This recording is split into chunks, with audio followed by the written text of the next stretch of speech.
I never thought a routine checkup would flip my entire life upside down.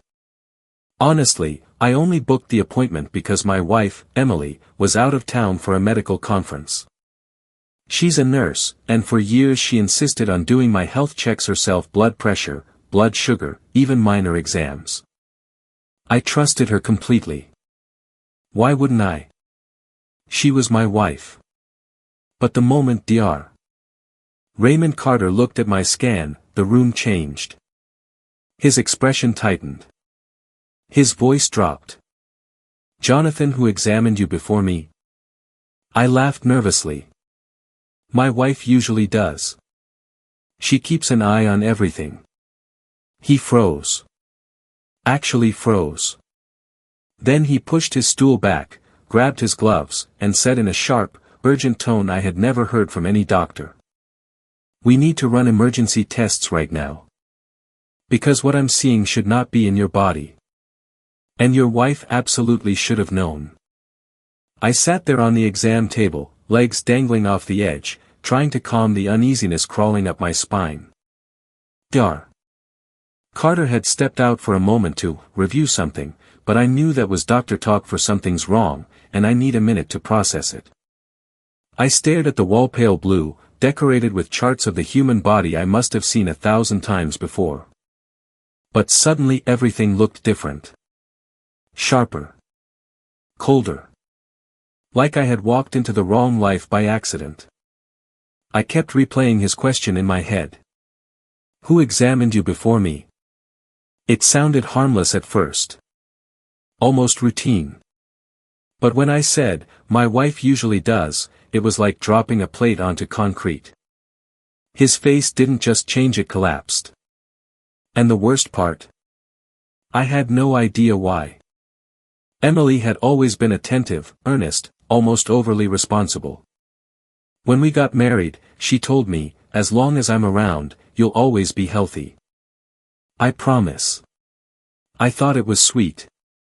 A little intense, maybe, but sweet. She's a nurse, after all.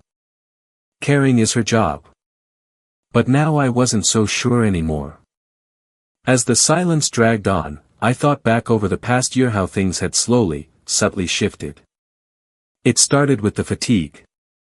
I'd come home from work and feel like someone had pulled the plug on my energy. Some nights I'd fall asleep on the couch and not remember how. Emily always had an explanation ready. "You've been working too hard. You're dehydrated. Let me check, you didn't bother going to a doctor for this." She'd take my vitals, nod thoughtfully, give me a vitamin, a supplement, a pill, "The clinic always recommends," she'd say. And I'd trust her. I trusted her with everything. But then there were the other moments.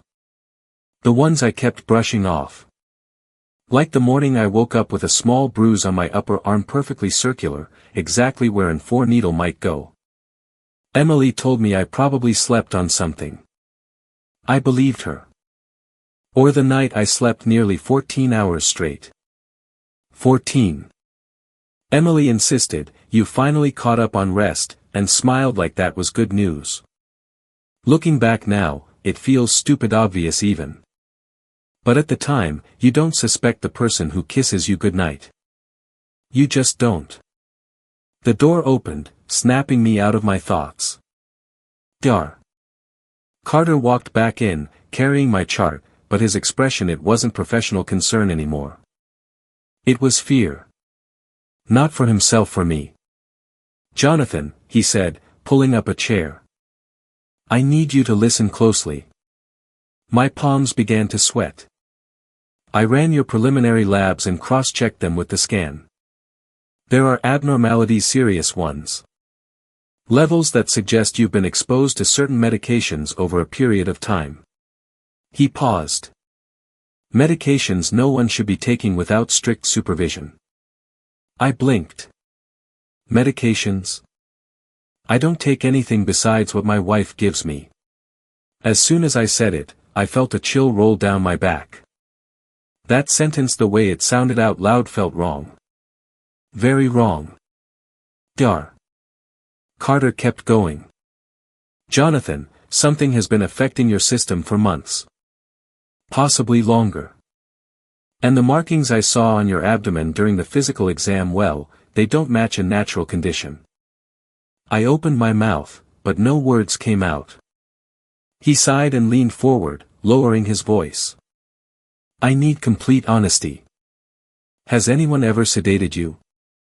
Even lightly? Has anyone ever performed any kind of medical procedure on you while you were asleep or unconscious? My heart dropped. How do you answer a question you've never imagined being asked? I didn't know what was happening. I didn't know what Emily had done. But for the first time in our marriage, a horrifying thought crept into my mind. What if my wife wasn't taking care of me, but controlling me? I didn't answer Dr. Carter's question right away. How could I? Who on earth expects to be asked whether someone has performed a medical procedure on them without their knowledge? He must have sensed my shock because he gently placed the chart on the counter and said, Jonathan, you're safe here. I just need the truth so I can protect you. Protect me. From what? From whom? I don't think so, I finally stammered. I mean, I've never been to the hospital for anything major. I don't have any surgeries except my wisdom teeth years ago. I rubbed my forehead. Unless you mean falling asleep strangely deep sometimes, but that's nothing, right? Dr. Carter didn't answer. He just looked at me. I looked at Mew at the kind of stare that says you're wrong, but I'm not ready to tell you how wrong yet. Let me show you something, he said.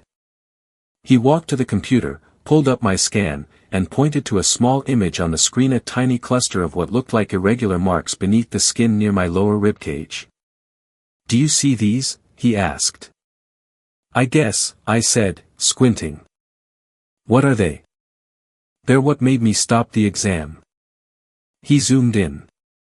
These look like micropuncture points. Very small, very precise. The kind made by medical needles used for local anesthetic, hormone injections, or certain monitoring devices. I stared at the screen, my mouth suddenly dry. That can't be right. I'm afraid it is, he said softly. My first instinct was denial. Maybe I scratched myself. Maybe I bumped into something. Dr. Carter shook his head. These are too uniform. Too symmetrical. Too intentionally placed. Something inside me twisted fear, disbelief, humiliation. I couldn't tell. Jonathan, he continued carefully, these marks are consistent with repeated subcutaneous injections. Not random. Not accidental. Purposeful. I felt the room tilt for a moment. My wife would have told me, I whispered, but even I didn't believe my own words. She wouldn't do anything like that. Dr. Carter didn't argue. He didn't have to. Instead, he stood up and reached for a small tray. I'm ordering a full toxicology panel, he said. Blood work, hormone levels, liver enzymes, neurotransmitter balance, everything. I need to know what your system has been exposed to. He tied an elastic band around my arm and began prepping for the draw. What do you think is happening to me? I asked, my voice barely audible.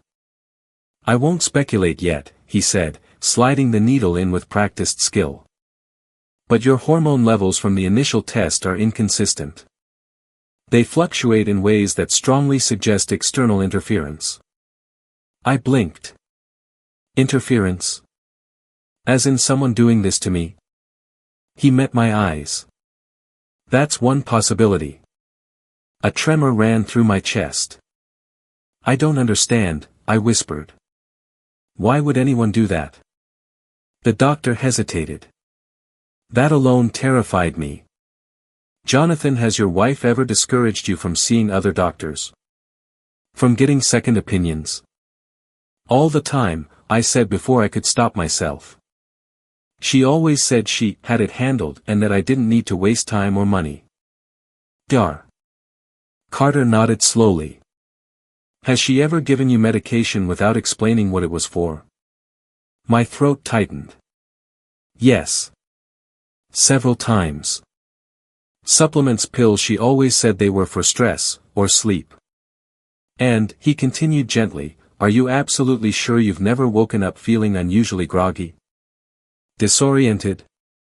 Like you slept through something? A memory hit me so hard it almost knocked the air out of my lungs. Last December.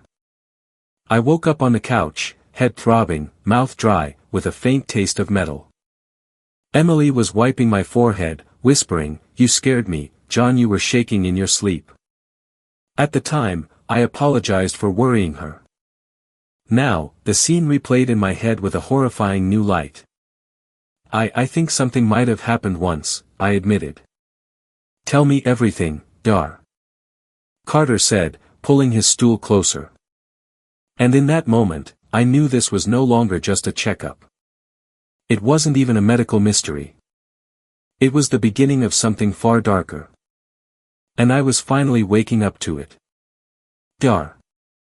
Carter waited patiently as I tried to gather my thoughts, but the harder I tried to focus, the more my mind twisted into knots. Because the truth was painfully simple. There were moments I couldn't explain. I just never imagined they meant anything. I don't know where to start, I said, running a shaky hand through my hair. Start with the earliest thing that feels wrong, he suggested. And so I did. There was a night last year, maybe October. I'd been feeling run down all week. I sat on the couch to watch a game. Emily brought me tea, said it would help me relax. Next thing I knew, I woke up in our bedroom. I don't remember moving. I don't even remember closing my eyes. Dar. Carter's brow furrowed. Did you feel nauseous or disoriented when you woke up? My heart thudded. Yeah. Actually, yeah. My head felt heavy. My arms were sore. I exhaled. I thought I was just exhausted. And Emily said. She said I slept like a rock. My voice dropped. She laughed and said she barely managed to lift me. Dar. Carter scribbled something on his notepad. Another memory surfaced, slow and sickening. And then in February, I stopped, swallowing hard. This one's weird. Go on, he encouraged. I woke up at 3 a.m. On the bathroom floor. The doctor's pen stopped. I don't remember going in there, I continued. I don't remember standing up. I was lying on my side, cold, confused. Emily was kneeling next to me with a towel. She said I fainted from dehydration. And did you believe her? Back then? Yes. She looked terrified, like I'd nearly died. But now? Dar. Carter asked quietly. Now? I breathed out. I don't know what the hell to believe. He nodded, letting the silence settle before pushing further. Has she ever told you not to worry about symptoms? Yes. All the time. She always said she had it under control. I felt something crack open in my chest, a terrifying possibility taking shape. And my voice caught. There was one time I asked if I should see a real doctor. She got upset. Not angry but scared. She said doctors might overreact and put me through unnecessary tests. The moment I said it out loud, shame washed over me. How had I been so blind? You trusted her, Dar. Carter said, reading my expression. There's no shame in that. But it didn't feel like trust anymore. It felt like ignorance. Like I had handed over my health, my autonomy, my entire physical safety, without even realizing it. Dar. Carter turned the monitor toward me again and pointed to the marks beneath my ribs. These didn't happen by accident. They're too evenly spaced. What do you think she did? I whispered. I won't jump to conclusions, he said carefully, but if these are injection points, they indicate someone administered substances into your system on multiple occasions. The word administered made my stomach twist. You said Emily works night shifts sometimes, he asked. Yeah. And on those nights, how do you sleep? Fine, I said automatically. Actually too fine. His eyebrows lifted. Too fine. Yeah. I knock out instantly. Sleep like I'm sedated. My throat tightened. And when she's home, she usually brings me something to help me unwind. Tea. Supplements. Drinks. Jonathan, Dr. Carter said slowly, do you ever feel a metallic taste before you fall asleep? Even faintly? I froze. That taste. That strange, bitter metal flavor on my tongue the night I slept 14 hours. Yes, I said. Once. Maybe twice. He leaned back, exhaling. Not dramatically, but like someone who just confirmed his suspicion. I'm ordering a sedative panel, he said. Specifically for benzodiazepines and Z-drugs. Some leave traces. Some don't. But if something has been administered repeatedly, we may find residues. I pressed my palms to my eyes. This is insane, I muttered. Emily would never drug me. Never. But the certainty wasn't there anymore. Because if I was honest, brutally honest, there was a moment, one single moment that I had never questioned until now. A night 3 months ago. Emily pressed a pill into my palm and said, take this, honey. You're too stressed. This will help you sleep. And like a fool. Like someone who trusted the wrong person completely. I swallowed it. Dr. Carter placed a hand on my shoulder. We're going to find out the truth. I nodded, but inside, one thought repeated like a heartbeat. What if the truth destroys everything I thought I knew about my wife? Dr. Carter didn't waste time. The moment the nurse finished drawing the second round of blood, he ordered a full CT scan with contrast. No small talk. No comforting smiles. Just firm, controlled urgency, the kind doctors only use when something is very, very wrong. Is this really necessary? I asked as the technician strapped me onto the table. Yes, Dr. Carter answered without hesitation. We need a clearer picture of what's happening beneath the surface. Beneath the surface.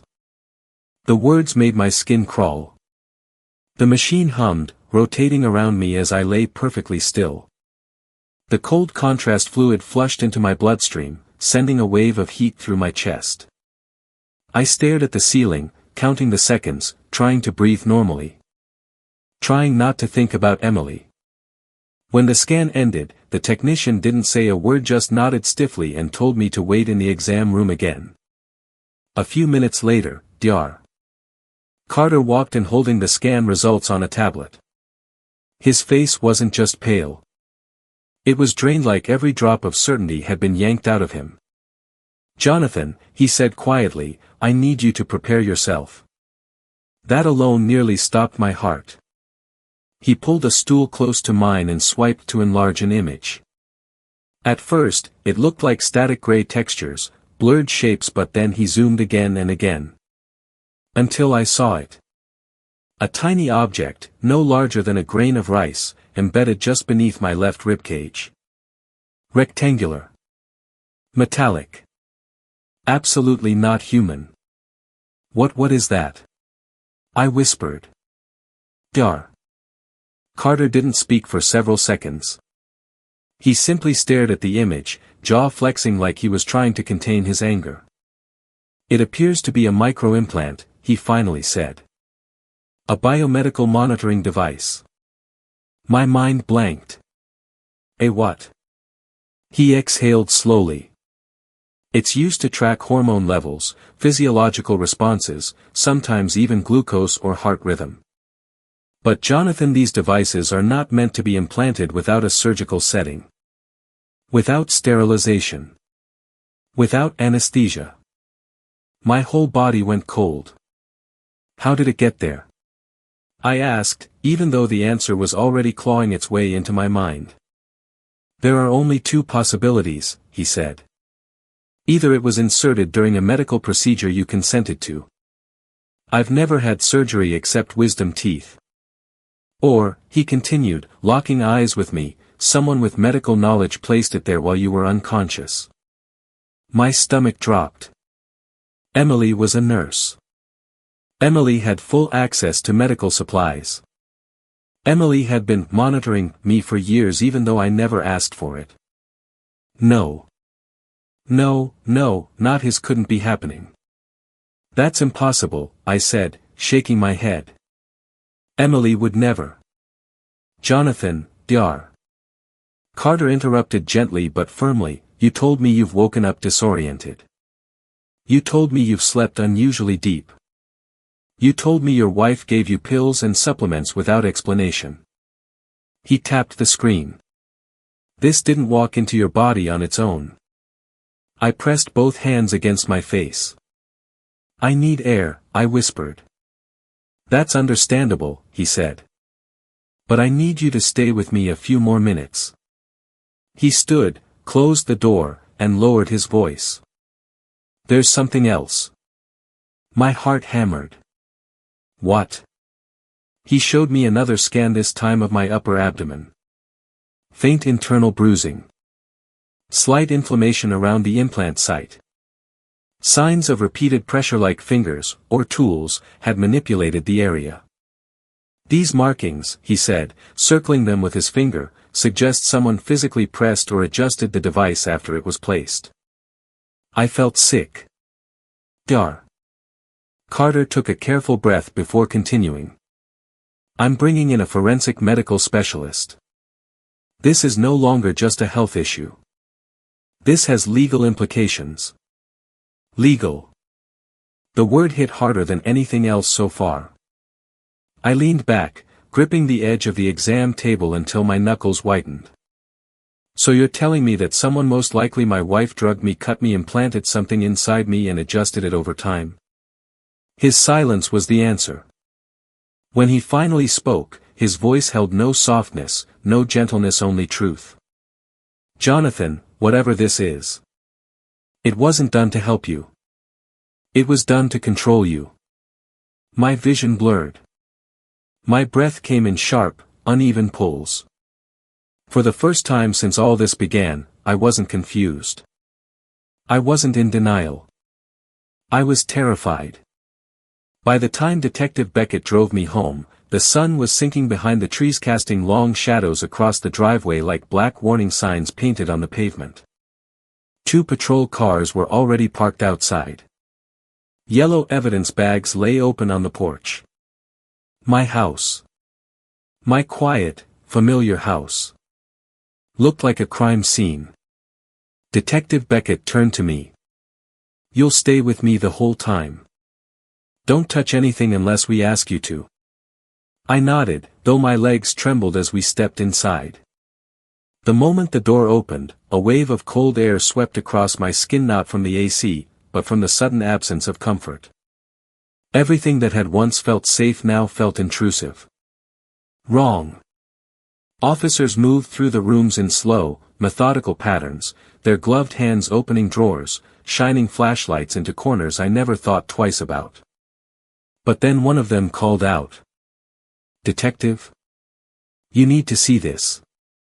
We followed him to the hallway closet, Emily's private storage, as she called it. I had always assumed it held old coats or medical textbooks. But when the officer opened the door fully, my stomach dropped. Inside was a tall locking cabinet, metal and industrial looking. I had never seen it before. Or maybe I had seen something tall covered by a blanket months ago, but Emily had brushed past me, saying, "Oh, that? Just old equipment from school." The officer cut off the padlock. Inside were rows of medical supplies, sterile syringes, unopened vials, surgical tape, alcohol pads, small plastic bags sealed shut and at the bottom shelf. A tray of tiny clear capsules. Detective Beckett put on new gloves and leaned in. Serial numbers matched the purchase order. These are micro-implants. Identical to the one inside you. My knees nearly buckled. She bought these? I whispered. Multiple units, the detective said. More than she could ever justify legally. My throat tightened until I could barely breathe. And Jonathan, she pointed at a small drawer inside the cabinet. These bottles are sedatives. Prescription grade. Some of the strongest on the market. Bottles. Plural. I felt dizzy. Emily said they were vitamins. Detective Beckett's expression hardened, sympathetic, but firm. I know this is painful. But she's been keeping these hidden for a reason. Before I could respond, the front door slammed. Footsteps. Rapid. Familiar. Jonathan. Emily's voice. She was home. Detective Beckett raised a hand to signal the officers into position. Stay behind me, she whispered. My heart hammered so loudly I felt it in my teeth. Emily rounded the corner and froze when she saw the officers, the open cabinet, the sedatives laid out like evidence in a courtroom. Her face drained of color. What is happening? She breathed. The detective stepped forward. Mrs. Hale, we're executing a lawful search regarding unauthorized medical procedures performed on your husband. Emily's eyes flicked tomb-eyed, wounded, and furious all at once. You brought them here, she whispered. After everything I've done for you. My jaw tightened. Emily, what have you done to me? Her expression twisted not into guilt, but into something darker. Something cold. Everything I did was to protect us, she snapped. To protect you. Detective Beckett pulled a folder from her jacket. Mrs. Hale, we found an unauthorized implant in your husband's body. We traced the purchase order to your name. Emily's breath shuddered. Two had to monitor him. He wouldn't take care of himself. He never listened. That device was placed surgically, the detective added. Your husband never consented. Emily's eyes filled with tears, not soft, remorseful tears. Sharp ones. Glassy. Unhinged. He was slipping away from me, she whispered through gritted teeth. He was working late. Sleeping too far from me. Forgetting things. I couldn't lose him. I stepped back instinctively. She noticed. Her voice cracked, rage bleeding into desperation. I did what any good wife would do. I kept him safe. By drugging me? I shot back, voice shaking. By implanting something in my body while I slept. Emily's expression flickered like she wanted to deny it but couldn't. I only used mild sedatives, she insisted. Just enough so you wouldn't feel the incision. It didn't even take long. You slept beautifully. My stomach flipped. My vision pulsed. Emily, I whispered, you cut me open. I helped you, she screamed. Every officer in the room jolted. Detective Beckett stepped in front of me. Mrs. Hale, I'm placing you under investigative detainment for unauthorized medical practice, administering unprescribed sedatives, and suspicion of bodily harm. Emily shook her head violently, backing away. No. No, you don't understand. She pointed at me, her voice rising. He needs me. He falls apart without me. He doesn't think for himself. Something inside me finally snapped. I'm not your patient, I said. I'm your husband. And you violated me. Emily's face crumpled, rage, fear, obsession, all tangling together. Then softly, almost broken. I only did it because I love you. Detective Beckett moved forward. "Ma'am, hands behind your back." And as the cuffs clicked shut around her wrists, Emily didn't fight. She didn't cry. She just stared at me with a look I'll never forget. A look that said she wasn't sorry. She was only sorry she got caught. They took Emily away in the patrol car just as the streetlights flickered on, casting long white streaks across the pavement. I stood on the porch watching her slump in the back seat, hands cuffed, eyes hollow, staring at me like I was the one who had betrayed her. Detective Beckett placed a steady hand on my shoulder. "Jonathan, we need to get that implant removed immediately. The forensic techs want it intact." My chest tightened. "Is it dangerous?" She didn't sugarcoat it. "We don't know yet." And that uncertainty terrified me more than anything. The operating room. By midnight, I was lying on an operating table at Westbrook Medical Center, ironically, the same facility where Emily worked, where she had smiled at nurses, where she had probably stolen the supplies used to cut into me. The overhead lights buzzed faintly. Dar. Carter stood on one side. A surgical technician prepped the sterile instruments. And beside them was Dar.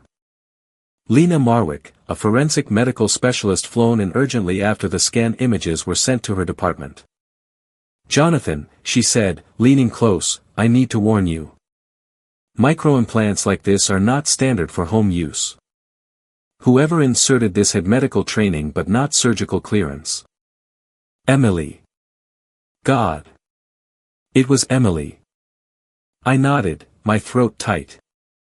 "Just get it out." "We will," she promised. "And we'll handle it carefully. This device may tell us exactly what's been happening to you." As the anesthesia washed over me, the last thing I remember was Dr. Carter's calm voice saying, "You're safe now." But when I woke up, I wasn't prepared for what they found. The implant. I opened my eyes slowly. The world felt soft, cotton-like, as if sound itself had been padded. My chest hurt a dull, stiff ache near the left ribcage. I reached down instinctively. "That's the incision, Dr. Carter said gently. It went smoothly. Dr. Marwick entered holding a small, sealed evidence container. She placed it on the table next to me. Inside was a tiny metallic device half the size of a fingernail. Cold. Precise. Wrong. My stomach flipped. That was inside me. She nodded. "And there's more you need to know." I braced myself. "This isn't just a monitoring device," she said. "It's a hybrid micro-implant. Modified. Whoever altered it wasn't just tracking your hormone levels." She held up a second container, this one containing a thin sliver of wiring. "They were adjusting them." My breath caught. "What?" "Jonathan, this implant wasn't passive. It was active. It could release microdoses of substances based on your biological readings. Mood stabilizers. Sedative compounds. Even hormonal regulators." My heart pounded against my ribs. "You mean she was controlling my emotions?" Dr. Marwick nodded with heartbreaking softness. "Based on the residue we found, Emily periodically triggered it, likely through close-range devices. A phone app. A small reader. Something she could hold near you while you slept." I felt the world tilt sideways. This wasn't love. This wasn't care. This wasn't even obsession. This was control. Total, medical, engineered control. Detective Beckett stepped forward. She must have arrived quietly while I was processing the news. "The wiring modifications," she said, "match tools your wife ordered from a specialty supplier 18 months ago. We have proof." My mouth went dry. "So she planned this," I whispered. "Not a moment of panic, not a mistake." "No," the detective said. This was deliberate. Structured. Step by step. The hardest blow. Dar. Carter cleared his throat, looking like he hated what he was about to say. Jonathan, prolonged use of those compounds can affect memory and emotional stability. Some episodes you described like your sudden exhaustion may not have been natural at all. Suddenly everything made sense. The nights I slept too deeply. The sudden drops in mood. The unexplained fatigue. The bruises. The metallic taste. The foggy mornings. My life hadn't been mine for a long time. A pressure built behind my eyes, rage, grief, betrayal, all fighting for space. Why? I whispered. Why would she do this? Detective Beckett answered softly, but with no doubt. Because she wanted you dependent. Predictable. Yours wasn't a marriage, Jonathan. It was a controlled environment. I closed my eyes, trying to breathe, but every breath hurt. Not the incision. Not the anesthesia. The truth. The truth was the sharpest blade in the room. The days after the surgery blurred together hospital lights, whispered conversations, paperwork, detectives coming in and out. I felt like my life had snapped off its tracks and I was watching it slide downhill from the outside. But the one thing I remember clearly is the morning Detective Beckett walked into my hospital room holding a manila folder and said, "Jonathan, it's time. Time for the interviews. Time for the formal charges. Time for the part of the story where everything I built with Emily was dismantled in front of strangers." I followed her into the small conference room where a prosecutor sat waiting. The walls were blank, the air cold. My heart pounded with every footstep. They took my statement first, every memory, every strange moment, every bruise, every unexplained night of sleep, every pill Emily insisted I take, for my own good. It was brutal. I felt stupid, exposed, angry at myself for ignoring the signs. But the worst blow came when the prosecutor opened the manila folder and said, "She admitted it." My breath caught. Admitted what? That she implanted the device. That she sedated you multiple times. That she altered your hormones because she felt you were emotionally drifting and she needed to keep you regulated. Regulated. Like I was a machine. Like she was the operator. The prosecutor flipped another page. She also said she planned to implant a second device eventually. Something with a stronger stabilizer. I felt sick. She said she did it all because she loved you. I let out a hollow laugh. That's not love. No, the prosecutor agreed. It's control. And the law sees it as medical assault and bodily harm. Court moved fast. The trial. When I walked into the courtroom 3 weeks later, my hands were shaking so badly I had to clench them into fists. Emily was already there, lined up behind the defense table, hair tied back, wrists cuffed, eyes fixed on me the moment I entered. Her stare wasn't apologetic. It was possessive. Like she was still trying to assess me. Monitor me. Manage me. The prosecutor presented everything. The implant retrieved from my body. Purchase orders traced to Emily. Sedatives in our closet. Logs of her accessing my medical records. Digital instructions on her laptop on how to modify microdevices. My scans showing internal bruising. Dar. Carter's testimony. Dar. Marwick's forensic report. And then I took the stand. I'm not sure how to describe the feeling of testifying against someone you once loved. Someone you thought would grow old with you. Someone whose voice used to lull you to sleep, only to realize later that maybe the reason you slept so deeply wasn't love at all.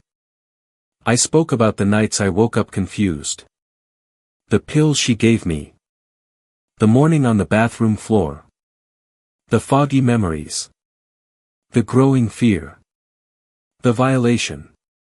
Emily never cried. Never broke down. She just watched me with a strange sadness like I was a child insisting on something silly. When her turn to speak came, she said, "Jonathan overthinks everything." I was protecting him from himself. The courtroom fell silent. And that sentence alone sealed her fate. She wasn't sorry. She wasn't confused. She truly believed she was saving me even if she had to cut into me to do it. Emily Hale was sentenced to 9 years in state prison with mandatory psychiatric treatment. Her nursing license was permanently revoked. I didn't look at her when they took her away.